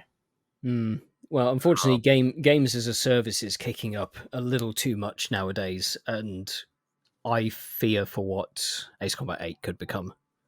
you know, I'm not too worried about whatever the next Ace Combat is. Like, even if it is something Infinity based, I don't think they'll have the individual fuel costs. I don't think they're going to do that anymore. Like, $1 to play a single mission, that's not going to happen again. There's no way. And No. if that happens again, I will, eat my hat. But I think if they do another um, multiplayer focused Ace Combat game, it's going to be more. I would like to see something along the lines of like Helldivers, Mm. where it's like a big campaign where everybody's participating. Yeah, yeah, yeah. That might be asking a lot, and that's a very niche request. But hell, anything is possible. Mm. I suppose we can't really go over to 7 just yet without talking about the handhelds. Oh, you mean Ace Combat X, and then Joint Assault that was decent, and then Ace Combat 3D, and then they never made one for Game Boy. They never made one for Game Boy, yeah. Yeah, Even though there's a box just over there that I can see that's sort of staring at me in the face. Oh real wait, talk. it's a white box. It's fine. No, it's not actually. Real talk though. I mean, Ace Combat Advance didn't bother me.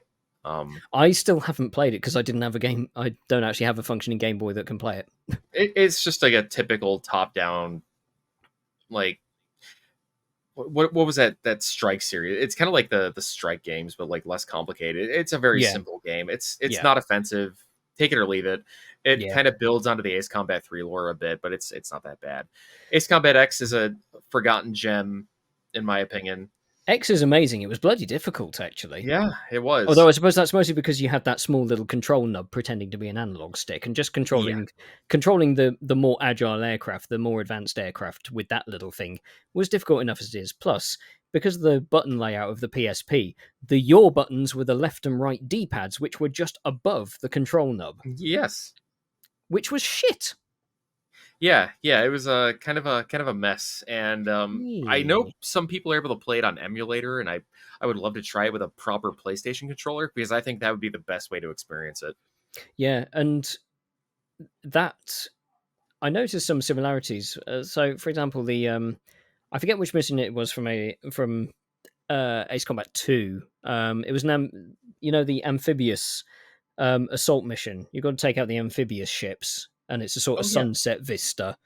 Um, it's one of the few missions where Fire Young Man plays in the background. Oh yeah, where you destroy the enemy fleet. It's like Yes. a full on Um, Top Gun scenario. it Yeah. that watching that and a few other Ace Combat 2 missions made me realize that I think Project Ace is considered 2 to be the best game in the series because they keep going back to certain mission mechanics and sceneries, and not to mention just actual, literal going back to the same places on the fictional map that were featured in 2. Yeah. So that particular mission, for whatever it was called, sorry guys, but I've forgotten, that's a little too similar to Ace Combat X's Armada. It's almost like a full on remake. Yeah, which, funnily enough, is exactly what Assault Horizon Legacy was. And yet Yes. and there's other things like was it El Dorado? So again, AC2 El Dorado. You had to go into the canyons and shoot these silos really low to make sure the missile actually went into the hole. They Hmm. did that in mission, was it 11B in Ace Combat Yep. 5? That was Powder Keg. The Kalana Steps, Yeah, right? you Yeah. just they just keep pulling back um other things and sort of pretty much as homages to Ace Combat 2. You see these everywhere. I think it's because Ace Combat 2 just kind of nailed what mission design was going to be. Like Yeah, and it seems like it works. Like mechanically, they just work really well. And like yeah, if they need a mission to pad something out, like pad the story out, just pull out an Ace Combat 2 reference. You know? yeah, and it definitely started what modern Ace Combat is, because Yes. Air Combat was where it began, but it was very antiquated. It was kind of a It tech was demo. it was quite simple. You had your voice lines, you had the aircraft, you had your specific missions, but like when I first picked it up, so I was a 7 or 8 year old. What kind of 7 or 8 year old during the opening briefing scene knows what remuneration commensurate with your position as a top guns of the world means? What the fuck Very is good point. remuneration to a 7 year old? What does that even mean? I didn't. I was like, are you talking actual gibberish? So I will say, as a young, history buff, Yeah. I did kind of pick up that was like a Flying Tigers reference, like not really a reference, but Okay. like I knew what the American volunteer group in China was in World War II, so I always figured, oh, we're just like modern day Flying Tigers for this Okay. unnamed country. So it Yeah. kind of clicked in my head. Like I knew I was like, sort of a quasi mercenary, but it never like it was never a big deal. I was just like, okay, yeah, I'm flying airplanes. That's all that mattered to me. It was just okay. I get to fly planes. Yeah, It took. I had to go and look at a. Actually, it's a correction. I had to go and ask my parents, "What's a coup d'état?" Because I don't even know what that is at the time. yeah. I mean, not as a 34-year-old viewers. I didn't just phone up my elderly mother and go, "Mum, what's a coup d'état?" Just to let's put that back into context quickly. This is as a child. All right. All right. Um, oh yeah, and at the end, congratulations, the enemy has capitulated, and the coup is at, what's capitulation? You win. Yeah, all I needed was, did you do good? Yes. Here's Your winner. your winner, exactly. Um, and yeah, I actually like Air Combat's mechanic. Sorry, both the first one and Ace Combat 2's aspect of paying for your mistakes. Yes. So, oh, you got your plane damaged? Well, you got to fix it. And guess Yeah. what? That costs some dough, doesn't it? They should bring that back. I mean, if you ever play I as a think they mercenary should. again in Ace Combat, like it should be a lot more money driven. Yeah, That's a good mechanic they could explore, because especially with the aircraft tree. Like the aircraft yeah, tree, coupled with like a proper like credits system, that'd be awesome. yeah, and even with 7, so from 4 onwards, once you've bought everything, you all you will do from every campaign playthrough or free mission after that is you will just accrue more money and you will have nothing to spend it on. So there Yeah. needs to be some form of mechanic where you have to earn money back Oh, in air to combat, if you lost a plane, it was gone. You had to buy yeah, another one. yeah, you had to And if you buy ran the out of entire planes, airframe. yeah. Yeah, And you could have multiple of the same airframe. exactly. I'd love to see that come back. I think it needs something like that, just in because that way it incentivizes further replay value, Yes. but also it encourages you to get better. Like, Yeah. stop getting hit by the 1,000% accurate fucking AA guns Ace Combat 4, you twat. Oh, yes. Ace Combat 4's AA guns, oh my god. And 7s. 7 kind of returned to form in that, I mean, it not that I makes ground mind. targets a threat. I say not that I mind, although I was about to have a mental breakdown about it, but yeah, I appreciate it giving you a bit more of a challenge. You have to fly past them fast or erratically in order to not Yeah. get hit if you're after these rewards.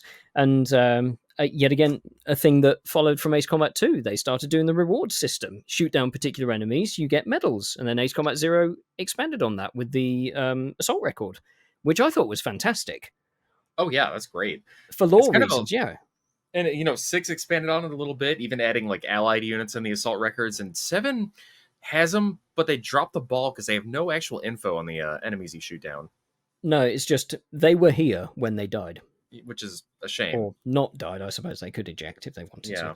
Well, there's a lot of cool lore in the assault records in 0, especially. Mm. Like there are guys like in 6. There is an ace from 0 who shows up and fights you again. And you shoot his ass down, and it turns out, Using he was the guy. You know, he yeah, was the guy working on the heavy command cruiser because he was a Hraesvelgr guy. yeah, So and it was great. and of course his paint scheme was the enemy Su-35 skin from Ace Combat 2. Going back to Ace Combat 2. Again, see they Ace Project Aces really do like using 2 as a fallback. I think it's their favorite game. I mean, it's my favorite game in the series, so that's I fair. wouldn't blame you. Yeah, I wouldn't blame you. It is, I'm an Ace Combat 2 boomer. yeah, fine. Because obviously it took me a while to get back to it, but no, it just refined everything that Air Combat was and Yes. actually gave it more purpose. Granted, there was still no real story to it because everything was explained in the briefings. Right. But at the time, especially for PlayStation 1, that's all you needed, especially Yeah. for a flying game. It was just, here's the situation, here's the things you've got to kill, go at it. Don't care how, just do it.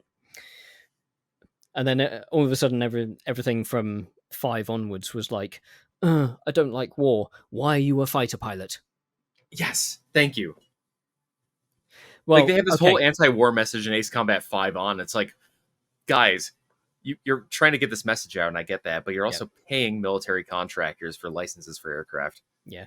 Although, in all fairness to that particular character, to Kei Nagase, I can understand why she did it. It was likely her closest route to becoming an astronaut, which I think was her goal all along. Yeah. But she said when she was younger, she loved looking at the blueprints of the Arkbird, and then you discover at the end of Ace Combat 7, spoiler alerts for anybody who hasn't played it, you get a radio message from her in orbit. So, and that, I remember, so when I was doing a play along for Ace Combat 7 when it first came out, when my old YouTube channel was still alive, I was incredibly elated by that fact. I actually cheered. I was like, yes, she became an astronaut. Mostly because, sure, again, that whole aspect of fan service. They brought back a familiar name for the old crowd. Yeah. But I was happy for that because that seemed to be her entire goal. And she obviously wasn't a rocket scientist of any sense. So the only other way was to become a pilot for one of these missions, which the closest to allow you to do so, the best route would be through military. And that's fair.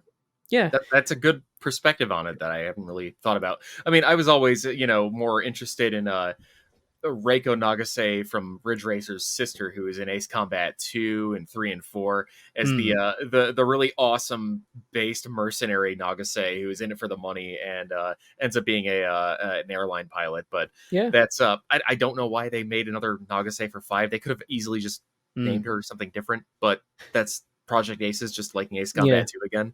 But I mean, I see where you're coming from on the whole anti-war aspect. You should. Why would you become a pilot who would be expected to, take on an enemy if you had Yeah. an anti-war stance? But so, okay, for context, something I never spoke about ever before, but well, I think I mentioned it in the Discord once at the time. So I had the opportunity to go to RAF College Cranwell to take their CBAT test, No. um, which I need to actually remember what the bloody acronym for it is. Something aptitude test. Okay. Uh, Computer-based aptitude test. So basically, it's what the RAF uses to test people preliminarily for air crew roles. Okay. So yeah, I went that far, and this was when I was 31. So this was only 3 years ago. Because I realised that there was a possibility I could have got in as a whiz op, a weapon systems operator aboard what would eventually get introduced as the E7 Wedgetail, because the E3s in the RAF were being retired. So Hmm. I thought, you know what, the age cutoff limit is 32. If I don't do it, I'm going to regret it. So I need to give myself the shot. So I went, I did the test, and I passed every single potential role that was there. So I could have been, according to their scores, I could have passed to start um, fast jet pilot training, Oh wow. remote pilot system training, so drone operators, intelligence, yeah, WizOp, um, like helicopter load deck masters, or sorry, load deck masters for cargo aircraft, helicopter crew, things like that. Hmm.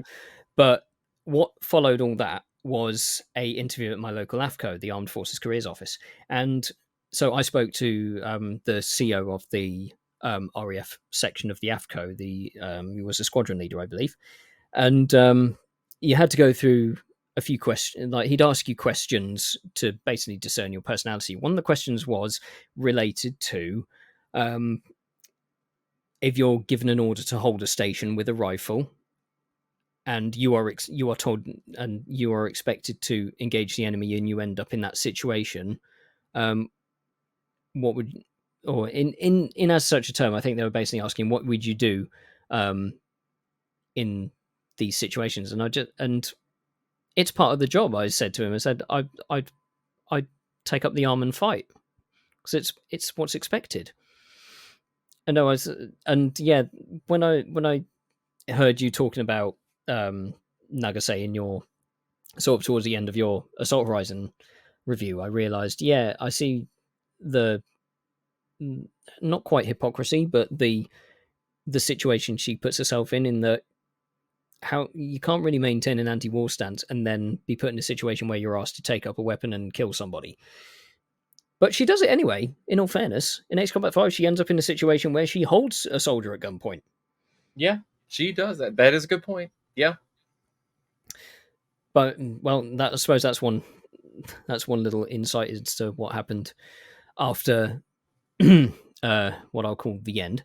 Um, but yeah, uh, so let's see. We did X. I won't really talk much about Joint Assault because I played through that once and never touched it again. I will say one of the things I would love to do with maybe you and a couple other Ace Combat YouTubers is play through Joint Assault emulated through the multiplayer, because that is the only game besides Assault Horizon that allows 4 people to play through the entire campaign together. And I think, Hmm. you know, issues with Joint Assault aside, that is a cool feature. Yeah. I would love to see that come back for the next Ace Combat game. I like Ace Combat 7 is such a single player oriented experience. Like the multiplayer was bare bones. I'm Yeah, sorry. I agree. I would love for some good co-op in an Ace Combat game again, like a big Yeah. budget Ace Combat. And I think, you know what, that feeds back into that thing we were mentioning all the way back towards the start, which is we're at that stage of being comfortable in progressing towards another experimental stage. So they might add it. Because Ace Combat 7 is fan service all across the board. Yeah, it's like the Rogue One of Ace Combat. Yeah. Things it did so many things right, but there's It didn't break the something mold. it I can't fully endear myself to it. And I don't know why. I honestly cannot explain it. I just don't feel I almost feel disillusioned when I play it. Okay. But again, I'm afraid I don't have an explanation why. It's just how my synapses fire anytime I boot it up. It does feel like a game that would have come right after Ace Combat 5, but Mm, in a modern context when we're all adults now. yeah. We've changed and they're trying to do something that would have passed back in, like, albeit the graphics and the gameplay are pretty damn good now. Like Oh the, yeah. the graphics are amazing. Hell But yeah. the way it's written and the way it's paced feels like a game that was made 20 years ago, and I don't think that's a good thing per se. Yeah. I think it is partly the story. I find myself caring so little about Avril, about Yeah. Elise, about Mihai. I don't give two shits. I just want to play I just want to play the missions. Yeah. Yeah, I don't that's care what that's I fine. actually don't. I no longer care what links them because I don't know. The characters rub me the wrong way. They Except maybe don't for Spare feel like, Squadron, I like the uniqueness of the yeah, that was new. of the characters in Spare Squadron, but I don't really appreciate the whole penal squadron thing because And it's a little yeah, too outlandish, regardless of whether it's been done in actual history. I mean, you would know, but not it in just any, like, for Osea, it doesn't make any sense to me because they're a very American based kind of idea. yeah, And like I can see it flying for something like Ukobania having a penal squadron, but mm, it just doesn't make sense for Osea. yeah, I like the idea. I think it can work, especially as like an enemy squadron. But like imagine a penal squadron as an enemy squadron that is just like this full on near suicidal like wave attack squadron coming at you. That'd be yeah. horrifying. You know, That would work very imagine well. so like for example, so Rage and Scream in the DLC. Yes. Imagine a squadron full of those nut jobs, Yes. government sanctioned, not just from one superior officer going off on his own and thinking he can control the tide of a certain situation. We're talking literally the higher echelons of the armed forces going, we need we need a dirty dozen squadron full of absolute whack jobs. And that's And your that enemy. would No and honor. and if they are scripted the right way, I would fucking run away from them. Like imagine a squadron where planes are trying to ram you. Hell, imagine a squadron where there'll be one enemy on your tail, and then another will shoot him down because he wants Yeah. you. He'll Oh, that'd be because you amazing. yeah, because Rage and Scream they shoot down an Erusian fighter in their introduction cutscene. Yeah, they go after Oceans and So Erusians. just imagine instead they've got one of their own teammates firing at you, and he's just like, "Fuck you, I want him," and he kills him, or it just shoots him down. Oh, that'd be great. And That'd be amazing. that would make you realize, oh my god, I'm way out of my depth here, right? How can you make an enemy that's not afraid to kill their own teammate very willingly fear you? It would be almost impossible. You'd have to do something just as equally insane. Man, I think we're onto something here, man. You've got some good ideas. I'm gonna get Kazutoki-san's email or something. I don't I mean, I've got them on Facebook. know. They won't listen anyway. No, I they did the don't. whole YouTube scene. I did the YouTube scene for 10 years. They didn't give a shit. So Yeah. why are they going to start now? So not that I gave them any suggestions. I just like playing the games. That's Oh all it yeah, was. totally. That's the Now, reason I started it. I just liked helping people initially. yeah. And I think that's why I think to a degree I think the internet in its modern day sense, it's similarly the worst and the best thing that's happened to Ace Combat. Yes. Because unfortunately, I think you and I, our brains start to leak out of our ears when we see shitty memes coming out of the woodwork. So, you go onto the subreddit for Ace Combat, and there's a few good stuff. But there's almost no originality in it nowadays. No, it's Most boring. because of one nut job in a submarine who appeared for 3 missions in Ace Combat 7, and all of a sudden everything's about salvation. Yeah. And it's like, yeah, it was funny 4 years ago when the DLC came out, and then somebody literally looks up the dictionary. They take a screenshot of the Oxford Dictionary app's definition of salvation. They'll underline the word and then put a picture of Torres there and be like, haha, funny, sass. It's like, what? Fucking hell, grow up. Hey man, back in the day when, we were at our prime, we did funny like way better. Okay. Oh, yeah. Our jokes But like were intricate and had structure. It wasn't just like vomiting Torres memes. I know, so, which is why I think, so that's probably the worst side of it. The best side is that Ace Combat, throughout all these years, has now come to a point where it's open to such a vast new audience. So when 5 came along, even when 0 came along, the internet was still, social media as we know it now was still in very much its infancy. In 2006, 2005, it was still MySpace, and Yeah. Facebook was just kicking off. But that was literally when it was used purely for the wholeheartedness of connecting with your friends. Whereas nowadays, Facebook is just adverts, adverts, adverts, misinformation, bullshit. You almost never connect. Well, I mean, I don't, because I'm a very socially insular person, I will admit. I don't really talk to that many people in it. I barely post nowadays. But because everybody's attached to these platforms, you can spread the news about these new games so easily to such a vast audience. It's amazing. It's a technological just miracle, basically. Yeah. Just an entire planet interconnected with one another. It's we're going to see problems with it.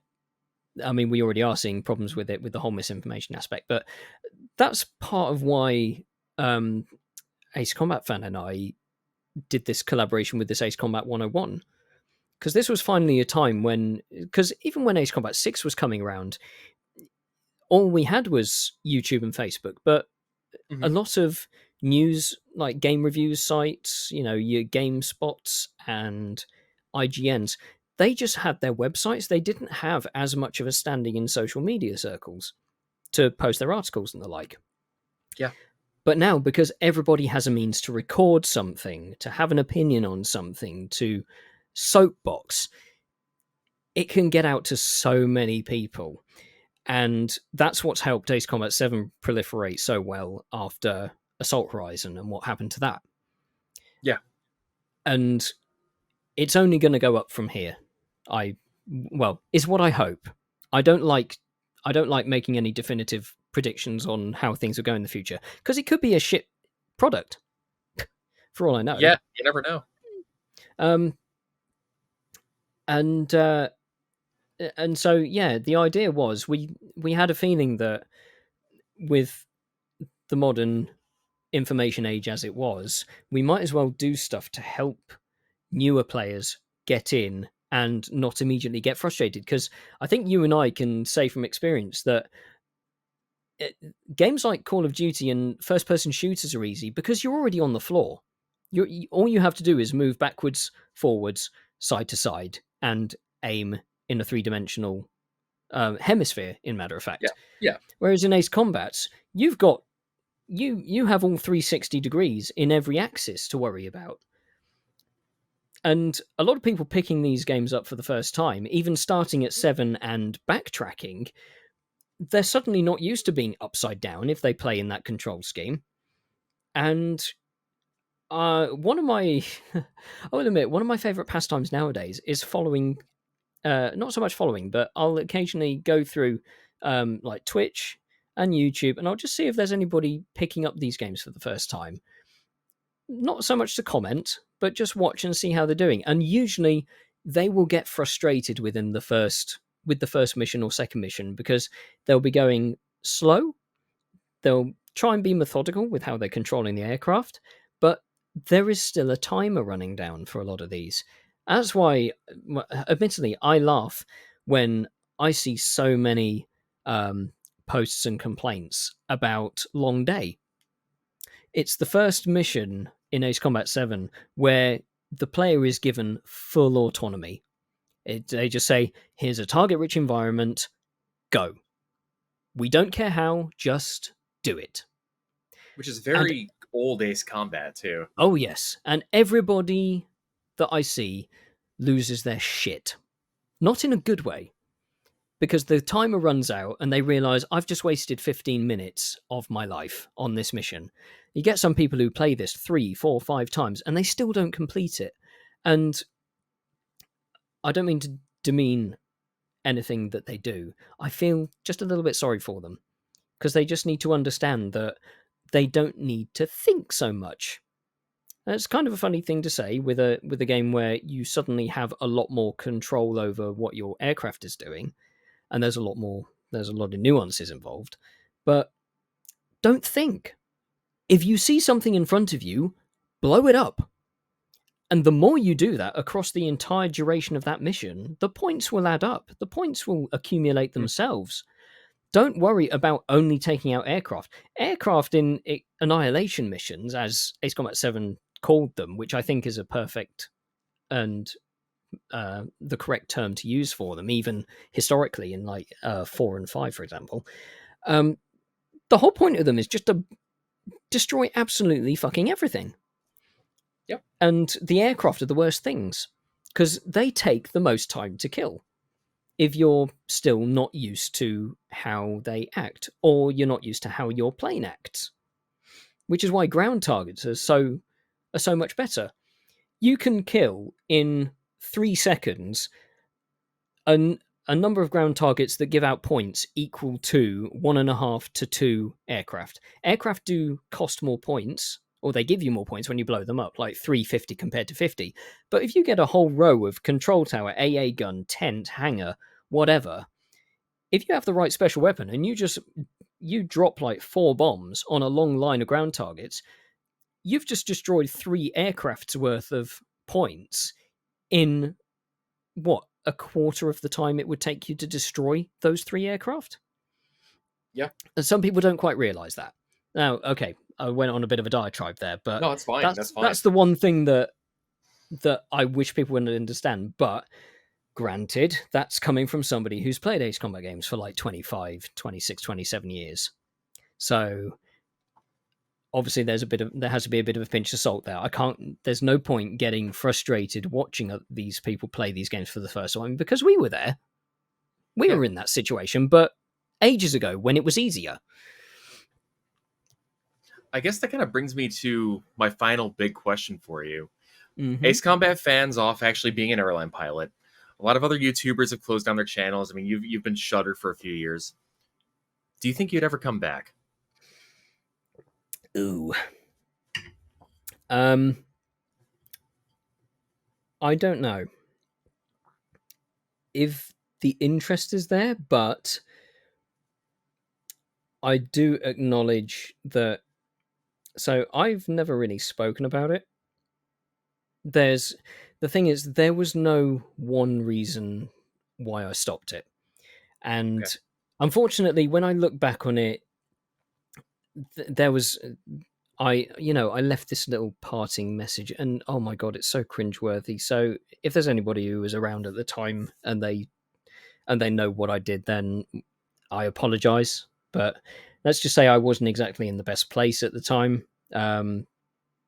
Work was very stressful. I was moving house as well for the first ever time. So I just bought my first ever house, and there was the stress of legal side of things and the financial side of things. And yeah, everything, there was just a perfect storm that led to this pure moment of realization that I could stop this right now and I don't think anybody would care. And that's what I did. It was literally as simple as going into the settings and saying delete account. it was done with almost no forethought. It was a purely impulsive act. But the thing is, even 2 days later, I didn't regret it. I regret the how. I regret the circumstances Mhm. that I left things. But I think to a degree, it was also a way of telling myself, you need to alienate them, make them dislike you, make them lose respect for you for just cowing out like that. Because then that removes the incentive to come back, Sure. in the sense that if I ever tried to, there would be a wave of people just immediately coming back and hating, which would be which there would be no point in trying to come back and face. It's not so much a matter of facing your own music, um, but more, yeah, I don't. I think it's just a stage of my life that's been done now. And that's fair. That, that doesn't mean I'm obviously, considering we've just spoken for 2 hours about the whole thing. It doesn't mean I've lost the passion for it at all, No, no. because I still play the games. And I still collect things because we haven't even gone into like merchandise and models and things like that. But I have a feeling that you probably want to start wrapping this up at some point. I Um, think that'd be a good topic for another time, though. We should definitely yeah. do that. There's some good um, X-Combat merchandise out there, and not a lot of people know about it. no, absolutely. So I won't deny the idea of returning as a different person, not as a different personality, just as me, just as a normal human being. Um, but probably as a streamer, just Yeah. games, any kind of games, because in all fairness, there's a lot of flying games that I haven't actually played before that I now have in my possession here. I've got things like, well, I never completed it. I did start it, but I never completed it. I had Lethal Skies, Team SW or whatever it was. Yep. So I've got that. I've got Lethal Skies 2. I still haven't played Hawks 2 all the way through. Hmm. Heat Seeker. That was an old one for the PS2 that I never played, and that had a sort of action cam explodey kind of mechanic, if I recall. So there was always an idea. Maybe I'll come back just as a general gamer, as just a chill, play any sort of game and stream, and maybe there'd be, I don't know. You could say something like a Flight Friday, where it'd be just flying games on a Friday. I don't know, but I think really it depends on whether people would want that, because I'm not about to start throwing that back out expecting any kind of nice reception. That's not to be any sort of like have any self pity or anything like that. It's more I left that behind, and a lot of people had a lot of people felt burnt by it, and coming back would be like ripping off an old bandage. I don't know, man. I mean, I did see a lot of people making like tribute videos for you and everything, and it's been about 5 years. And all I'm saying is, man, if the time comes where you ever want to fly, just give me a call and I'll fly with you. Well, we are on DCS. Yep, that's right. Yeah. We got to do some F4 stuff at some point. I'd even love to get a live stream going when I get some things upgraded and Yeah. do some dog fighting. So I think that'd be good. Be a good little way to test the waters. Yeah, I haven't picked up the F4 yet, but I think I said it to some of the other guys in our Discord. I need to fix this computer first, because for Yeah. some reason it's got this RAM issue that I don't know. Oh. It's Oh, either a RAM geez. issue or something. Like anytime you play any sort of high demand game, the last time I tried playing DCS, it got about 10-15 minutes in, and then the whole computer BSOD'd on me, and I Oh think God. I think it's a memory problem, but I don't know where that sits. It's either in the hard disks or the RAM, and I can't really be bothered to properly fix it right now. But Yeah, fair. it'll come eventually. I'll get to the bottom of it when I can when I find the motivation. Oh yeah, yeah. Well, in that case, I guess we'll call it for now. Yeah, that was John, also known as Tomcat171, retired. Thanks for listening, everybody, and we'll be back next time. Thank you very much.